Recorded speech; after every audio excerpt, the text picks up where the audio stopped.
Hey, everybody, welcome to another episode of the Lunch Table Podcast with Dylan and Akram. For today's episode, we just finished watching Ubisoft Forward 2022. We got some thoughts on it. Akram, how did you feel for this event? Especially Well, coming right after D23. yeah, it was a little bit more refreshing. It felt more like the Assassin's Creed Forward rather than the Ubisoft Forward, really right? well. And I'm fine with that. I love Assassin's Creed. I just wish we got some more titles like Far Cry, Ghost Recon. Not even like Rainbow Six. It was just a mobile thing that was released, but there wasn't like any more about that. It felt real. It's really weird, like what's happening, right, with all these like events. I think Jeff Keighley actually maybe is like the prophet of games probably at this point because he usually delivers. So it's like really interesting. But what did you think of it? Yeah, I mean, I was expecting a little bit more. I feel like Wong right now. Like, I You wanted wanted more. more? Yeah. I don't know. Yeah, I mean, it was a little lackluster. I mean, like you said, it was mainly an AC showcase. But I mean, what they did show for Assassin's Creed was fucking amazing. Like Yeah. for what they showed. But I know we'll get to that a little bit. Um, but as for what I like to call the food stamps, there wasn't too much. I mean, there was the Mario Rabbits Sparks of Hope thing. I mean, that was cool. I guess if you're into that kind of game, it's not my cup of tea per se. But I think there is like a free DLC for that too. So if you guys are interested, I would check that out. Um, we had Tom Clancy's The Division 2 out. I don't know why they haven't been working on 3 by now. It's been so fucking long.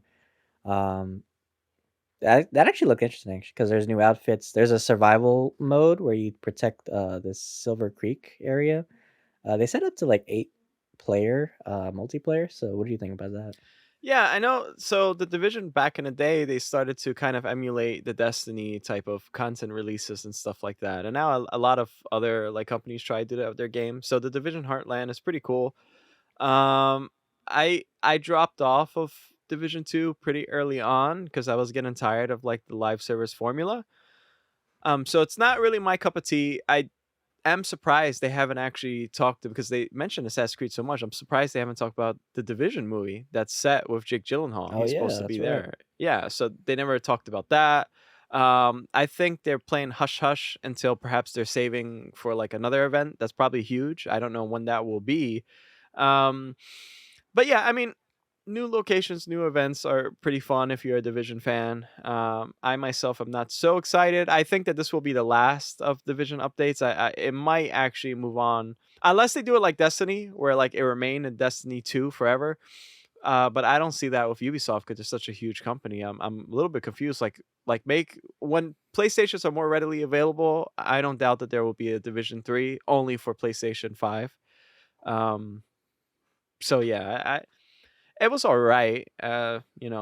Kind of a staple of Ubisoft. I think what's also more notable is too is that there are a couple mobile games.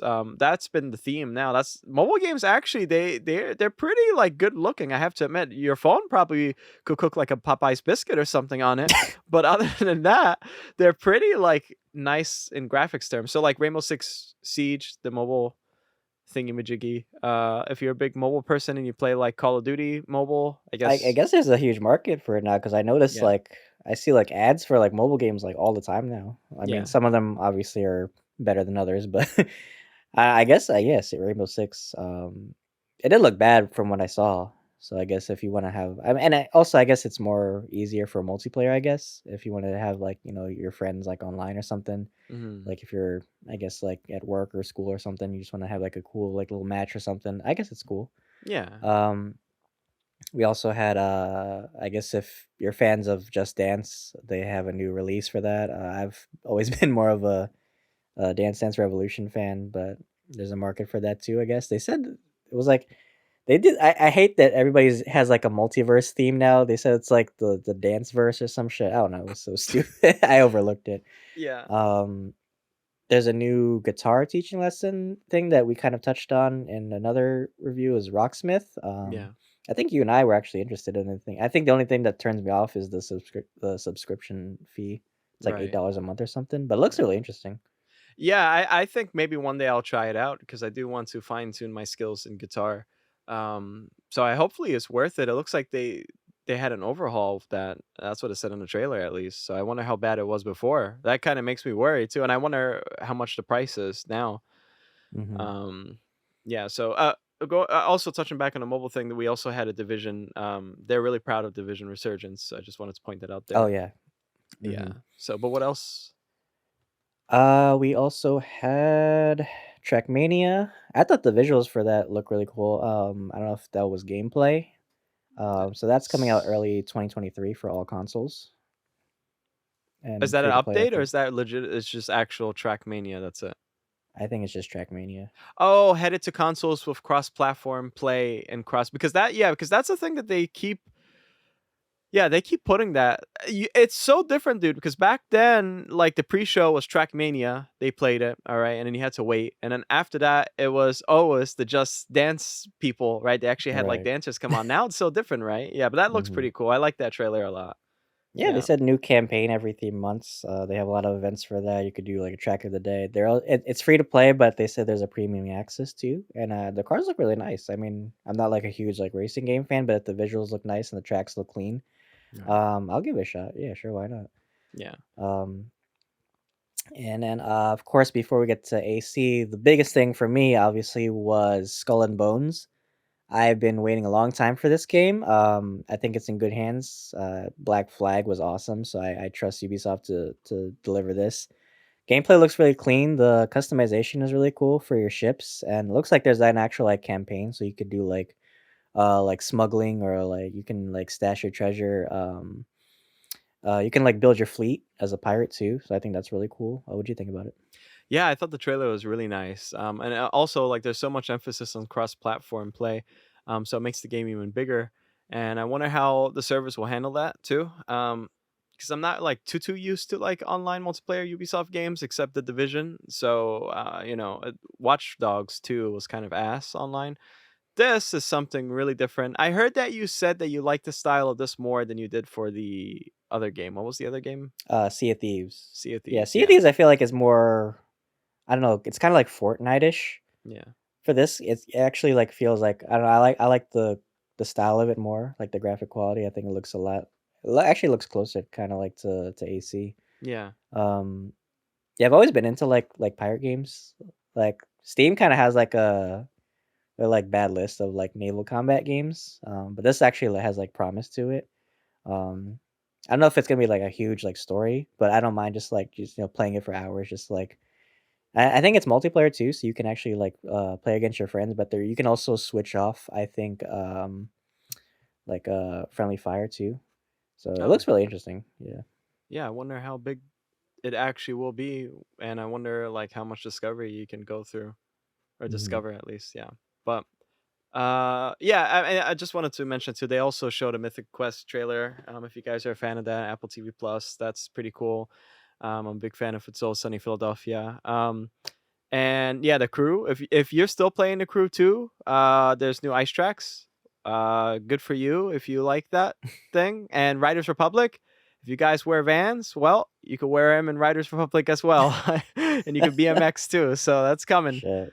But Oh, yeah, I well, forgot to mention Skull and Bones will also be out November 8th of this year for pre-order. I just saw that right now too. Yeah. Yeah, that I might have to pre-order that. There is a collector's edition for that. That's gonna be pretty fun.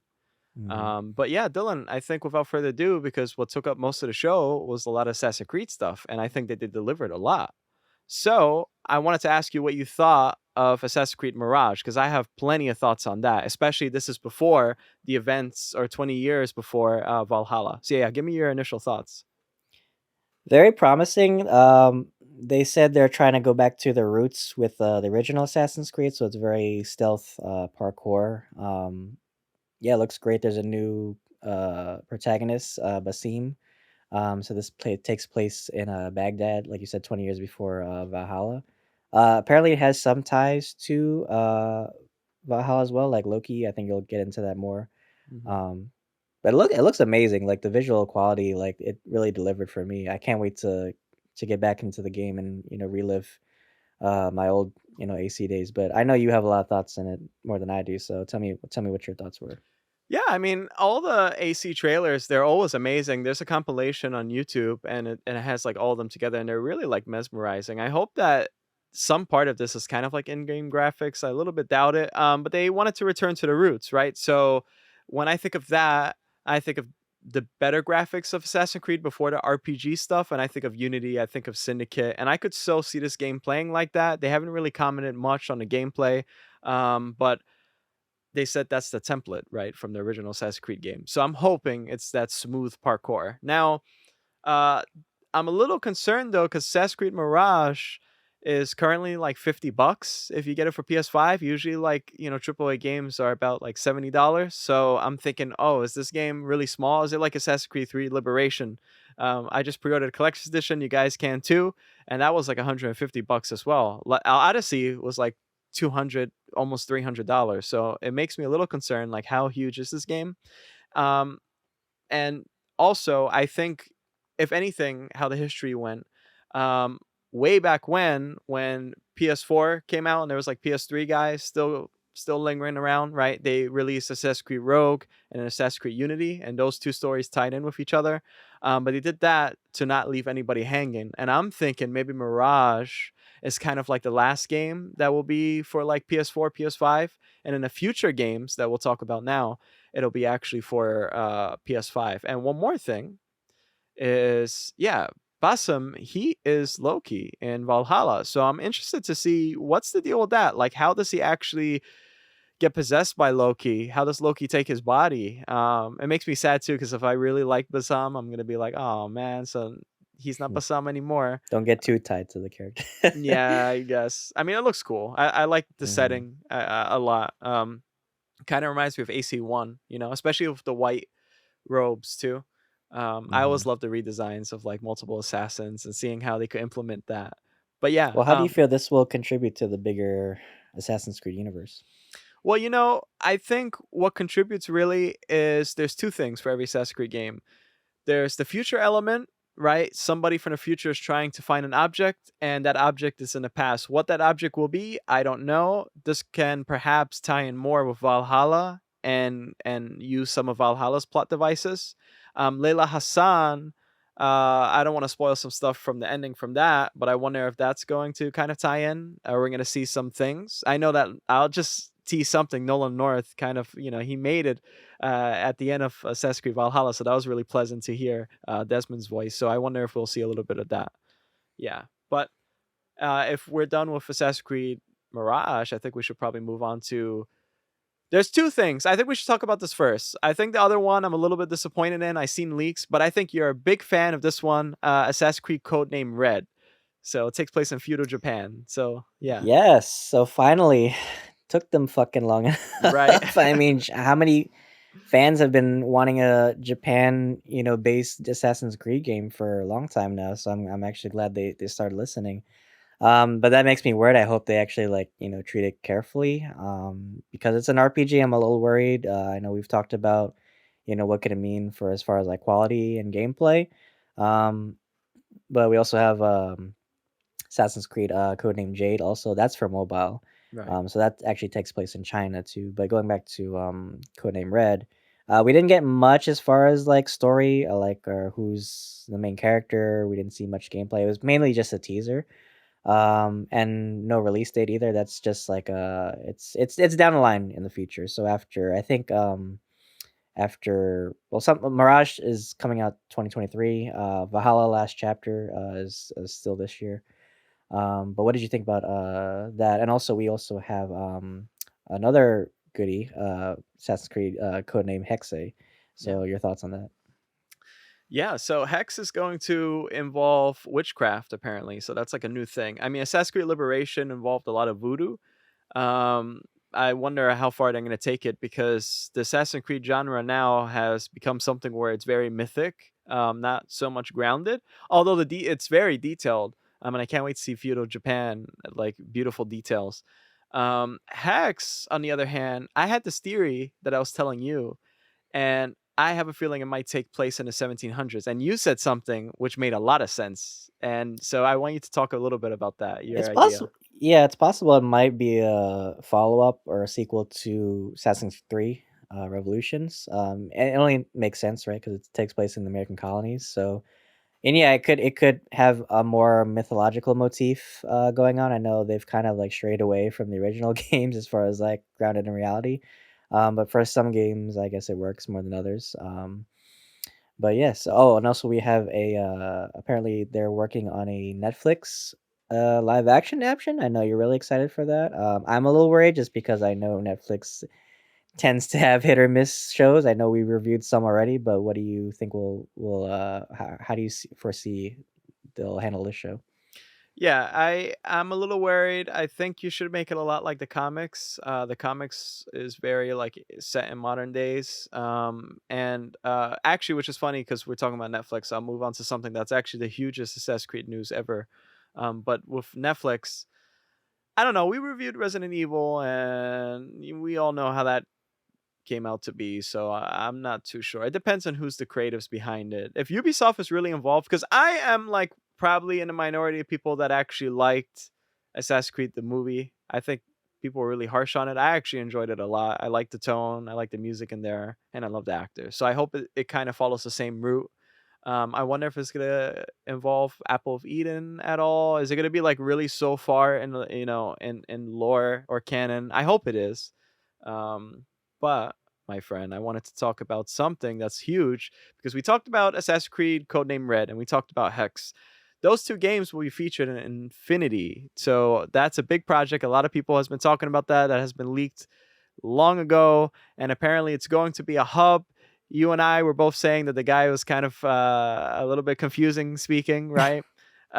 So yeah, You that's gonna said be he was making a new religion or something with yeah. this. It's like it was like some weird thing. I was like, oh, it. He made it seem like it was kind of like this philosophical thinking of how this is. I believe it's a very meta way of introducing players more to the gamer aspect of Assassin's Creed. That's weird, right? But Abstergo, they are basically a game company as well, right? We got Assassin's Creed 4, Black Flag, and Liberation, and it's weird because you're kind of playing a game, right? And you're playing these characters. I have a feeling that's what's going to be. It's gonna be like this kind of inverse joke. Um, and apparently older It's very games will be meta. featured. Yeah, it's very like it's cool. Like I find it really cool. I don't know how multiplayer would be though. Like for like let's say okay, we're in Syria, we're playing Altair. Like are you going to make that multiplayer? How are you really going to make that multiplayer? Are you going to change the gameplay? Like oh, and also guys, I Mhm. forgot to mention there's also since I just mentioned that there's supposed to be an Altair remake, so Assassin's Creed 1 remake, but like for next gen consoles. I think that's going to be awesome because that's what started it all. I'm kind of sad they didn't announce that. But we got plenty. But yeah, what do you think about Assassin's Creed Infinity? Like, what are your thoughts? I'm a little confused on it, just the way that he worded it. I think you would probably know better than me, honestly, but I think it's an interesting concept. Yeah. And I think that's their primary focus for I guess the future of Assassin's Creed games.